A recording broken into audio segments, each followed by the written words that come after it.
ರಾಮ ರಾಮ, ಇಷ್ಟು ಮದುವೆ ಮಾಡಿಸಿದೀನಿ, ಎಲ್ಲೂ ಕೂಡ ಈ ತರ ನೋಡಿಲ್ಲ. ಈ ಅರಿಶಿಣದ ಅಕ್ಷತೆ ಹೀಗ್ ಬದ್ಲಾಕ್ ಹೋಗಿದ್ಯಲ್ಲ.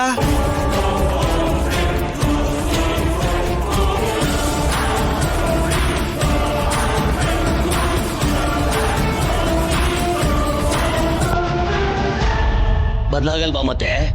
ಇದೆಲ್ಲ ಈ ರಾಜಾರಾಮ್ ಮತ್ತೆ ಜಾನಕಿ ಅವರಿಂದಾನೆ.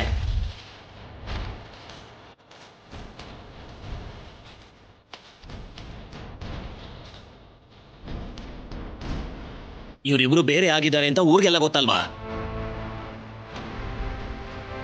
ಹೀಗೆ ಬೇರೆ ಆಗಿರೋರ್ನ ಕರ್ಕೊಂಡು ಬಂದು ಪುಣ್ಯ ದಂಪತಿಗಳು, ಆದರ್ಶ ದಂಪತಿಗಳು ಅಂತ ಹೊಗಳ್ತಾ ಮದ್ವೆ ಮಾಡೋದಿಕ್ ನೋಡಿದ್ರೆ ಆ ದೇವರು ಸುಮ್ನಿರ್ತಾನ?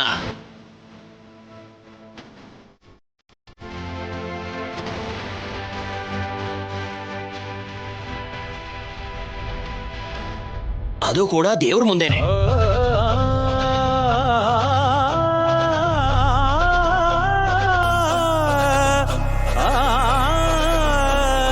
ನೀವು ನಿರ್ಧಾರ ಮಾಡಿರೋ ನಿಮ್ಮನೆ ಮದ್ವೆನೇ ಸರಿಯಾಗಿ ನಡೀತಾ ಇಲ್ಲ. ಯಾಕ್ರಿ ಇದೆಲ್ಲ ನಿಮ್ಗೆ? ಸುಮ್ನೆ ಮನೇಲಿ ಕೂತ್ಕೊಳ್ಳೋದ್ ಬಿಟ್ಟು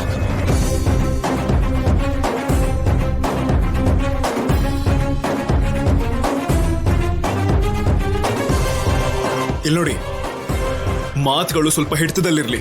ನೋಡಿದ್ರ ನಿಜ ಹೇಳಿದ್ರೆ ಹೇಗ್ ಮಾತಾಡ್ತಾರೆ ಅಂತ. ಏನ್ ರಾಜಾರಾಮ್ ಅವರೇ ಇದು? ಇದೇನ್ ಪದ್ಧತಿನಾ?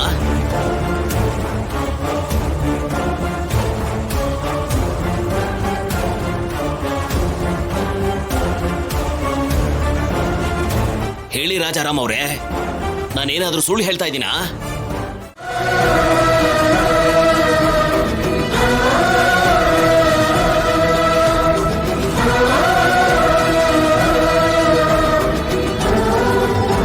ನೋಡಿ ರಾಜಾರಾಮ್ ಅವರೇ, ನಿಜವಾಗ್ಲೂ ನಿಮ್ ಕೈಯಾರೆ ಈ ಮದುವೆ ನಡೆಯೋದು ಆ ದೇವ್ರಿಗೂ ಇಷ್ಟ ಇಲ್ಲ ಅನ್ಸುತ್ತೆ.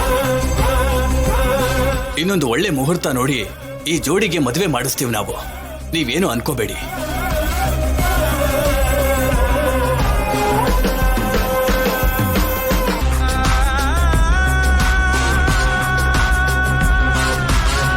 ನೀವು ನಡೀರಿ. ಅಯ್ಯೋ ಇರಿ ಇರಿ,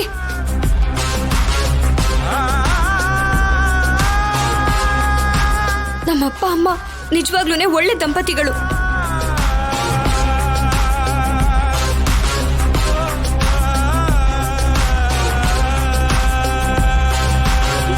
ಅವ್ರಿಗೆ ಒಳ್ಳೇದ್ ಮಾಡೋದಷ್ಟೇ ಗೊತ್ತಿರೋದು, ಕೆಟ್ಟದ್ ಮಾಡೋದು ಗೊತ್ತೇ ಇಲ್ಲ.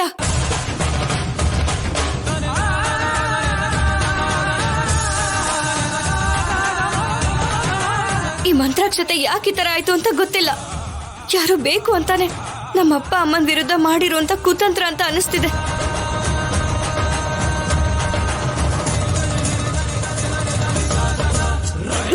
ಅಪ್ಪ ಅಪ್ಪ,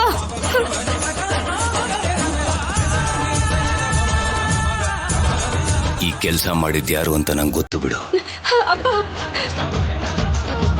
ಹೇಳಿ ದೊಡ್ಡಪ್ಪ, ಯಾರು ಮಾಡಿದ್ದು? ನೀನೇ.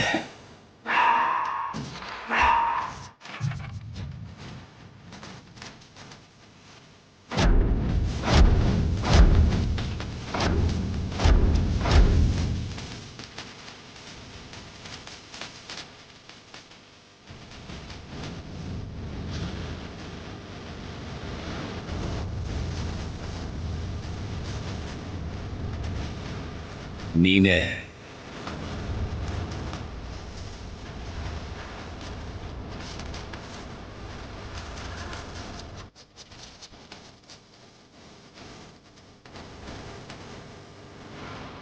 ಅಯ್ಯೋ ಹಾಗಲ್ಲ ರೀ, ಆದ್ಯ ನನ್ ಜೊತೆಲೆ ಬಂದಿದ್ದು. ಅವಳು ಹಾಗೆ ಮಾಡೋದಕ್ಕೆ ಸಾಧ್ಯ ಇಲ್ಲ. ಯಾವ ಊರಿನ ಜನ ನನ್ನ ಕೈಯಾರೆ ಮದುವೆ ಮಾಡಿಸ್ಕೊಂಡು ಆಶೀರ್ವಾದ ತಗೊಂಡ್ರೆ ಸಾಕು ಅನ್ಕೊಳ್ಳೋರು.